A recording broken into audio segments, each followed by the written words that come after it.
pose toujours la question de savoir est-ce que la voiture, c'est écologique, c'est pas écologique. En fait, tout dépend de ce qu'on en fait. L'important, c'est de réfléchir globalement et de faire son bilan carbone. Alors. Donc là, on se rend compte, quand on fait son bilan carbone, et là j'ai demandé à Carole de nous en faire un, elle a fait le sien et on va le voir à l'antenne, on s'aperçoit Carole, que... c'est l'assistante de notre émission. Et on s'aperçoit que quand on a une voiture ancienne, en fait, elle est déjà amortie et qu'elle n'alourdit pas votre bilan carbone.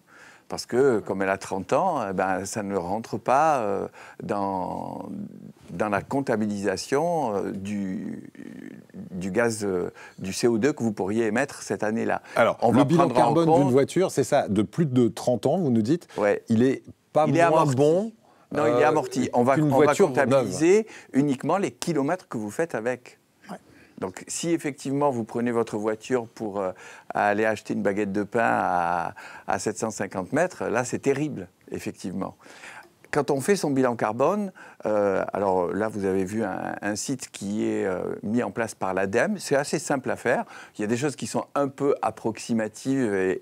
Qu'est-ce qu'il faut rentrer dedans en fait pour savoir si on a un bon ou un mauvais bilan carbone on va regarder ce que vous consommez. Donc, est-ce que vous achetez de l'électroménager tous les ans? Qu'est-ce que vous achetez comme vêtements? Ah oui, c'est beaucoup plus large que la voiture. Ah non, c'est tout. Il faut prendre globalement la totalité de sa consommation. C'est ce que je vous dis, l'important, c'est d'avoir une approche globale des choses et pas de regarder uniquement par le petit bout de la lorgnette. Alors, ma question, vous qui avez une voiture de plus de 30 ans, est-ce que quand vous mettez bout à bout les appareils électroménagers, etc., et la voiture pèse moins lourd dans votre bilan carbone que quelqu'un d'autre qui aurait une voiture plus récente? Si j'avais acheté une voiture même électrique l'année dernière, dans mon bilan carbone, évidemment, elle pèserait beaucoup plus lourd, puisque là, elle est amortie, donc elle n'alourdit pas mon bilan. D'accord, parce que la voiture a été produite il y a très longtemps. Exactement. Et vous l'avez amortie sur les années. Bien entendu. Alors, vous avez entrepris, on va terminer avec ça, des démarches pour que l'on vous délivre un certificat, une carte grise de véhicule de collection. Alors, est-ce que c'est facile à obtenir? Est-ce que c'est un parcours du combattant? Et ça sert à quoi de l'avoir, cette carte grise de collection? Alors, déjà, quand on a une voiture de collection, au lieu de faire le contrôle technique tous les 2 ans, on le fait tous les 5 ans. Ah, ça, c'est pas mal.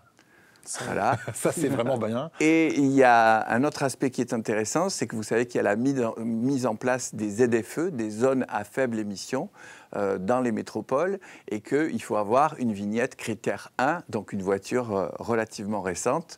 D'ici 2-3 ans, il n'y a que les voitures critère 1, avec la vignette qui pourront traverser. Sauf que les voitures de collection, petit à petit, eh bien... il y a une négociation qui se fait avec les métropoles, comme c'est une utilisation très occasionnelle. Et puis j'imagine aussi que si les villes veulent conserver des manifestations avec des voitures anciennes, il faut bien les faire rentrer dans la ZFE. Donc voilà. Alors moi, pour l'instant, je suis en cours. J'ai eu un premier obstacle, puisqu'il faut obtenir un certificat d'authentification pour pouvoir présenter ça à l'administration. Et moi, c'est à cause de ça que je ne l'ai pas eu. C'est-à-dire que... Kevin va peut-être vous expliquer pourquoi. C'est un clignotant qui n'est pas de la bonne couleur, c'est ça, qui n'est pas d'origine? Non, celui-là, il est de la bonne couleur. Je l'ai reçu hier. Mais il se trouve que depuis 30 ans, le clignotant sur la 205, c'est quelque chose qui se casse assez facilement, vu l'endroit où il est installé. Donc moi, j'en ai éclaté quelques-uns, évidemment. Et là, eh bien...